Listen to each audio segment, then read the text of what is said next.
السلام عليكم ورحمة الله وبركاته. ازيكم يا حبايبي؟ عاملين ايه؟ اخباركم؟ يا رب تكونوا في اتم الساعة والعافية. النهارده هنتكلم على ماتش ليفربول وولفرهامبتون. طبعا هنتكلم عن اول مباراة النهارده للمهاجم جاكبو. مهاجم كويس، بيحاول يسيطر على الكورة، بيراوغ كويس، بس لسه ما شفناش الهمزة والحطة. لسه شوية ما نشوف هيعمل ايه خلال المباريات الجاية.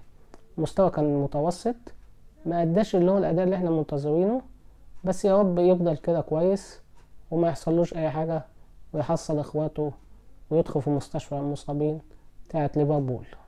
طبعا هنتكلم عن نجمنا المصري محمد صلاح، فخر العرب اللي مشرفنا بره في الدوري الانجليزي ودوريات اوروبا.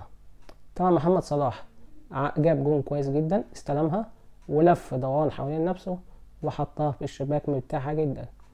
قدم مباراة متوسطة او افضل، فوق شوية عن المتوسطة، بس للأسف الفريق مش مساعده. طبعا هنتكلم بقى على حارس مرمى ليفربول أليسون بيكر، الحارس مرمى منتخب البرازيل. ده تملي يعمل لنا كوارث في الملعب.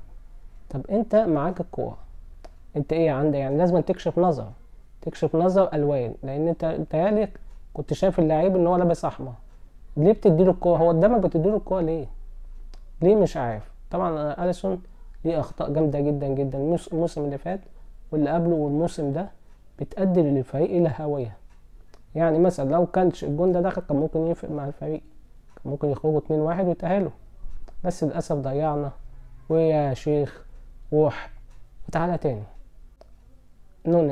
نونيز يا جماعة بدأ يجيب أو يوري نتائج. نونيز استلم كورة رائعة في منطقة الجزاء، ومن لمسة واحدة جابها جون رائع. طبعا أرنولد رفعها له مسطرة، أحلى حاجة. وطول الماتش عمال يباصي لصلاح، مش مباصية، بيشوط في صلاح.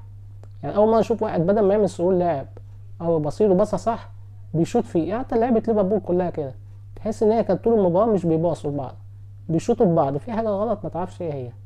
بس المهم يعني عمل كورة حلوة بصراحة، ورفعها مسطرة لنونيز وجابها رائعة من لمسة واحدة في الشباك، ما بيهزرش. وده حلو طبعا، مع الوقت هيظهر أكتر وأكتر. بس ليه أرنولد بتبص صلاح البساطة الغريبة دي؟ ألا يا ولا. نيجي عند كونتي، لاعب فريق ليفربول، ومدافع كويس جدا ومنتخب فرنسا. كنت شارك مع منتخب فرنسا في كأس العالم في بعض من المباريات، أدى أداء كويس جدا وأظهر مستوى حسن. حتى كلوب بدأ يلعبه مع الفريق من ساعة ما بدأ يرجع تاني، ريحه شوية وبدأ يلعبه.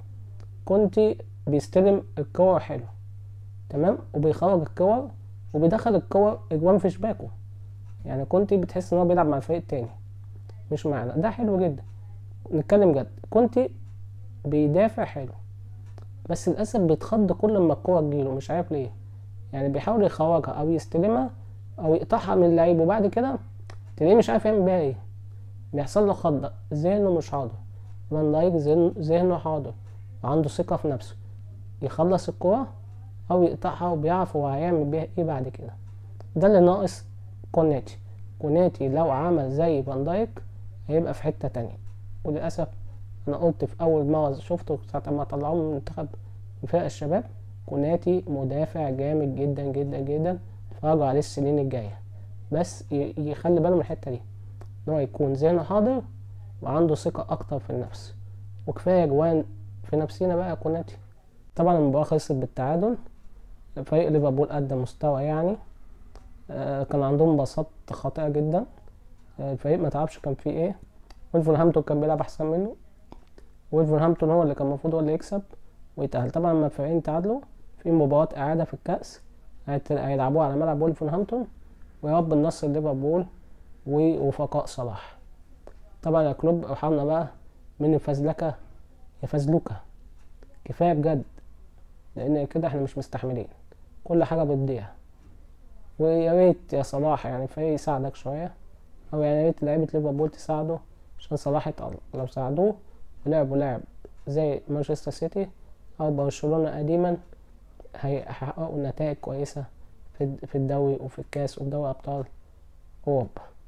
ما تنسوش المتابعة والاشتراك معنا ليصلكم كل جديد، والسلام عليكم ورحمة الله وبركاته.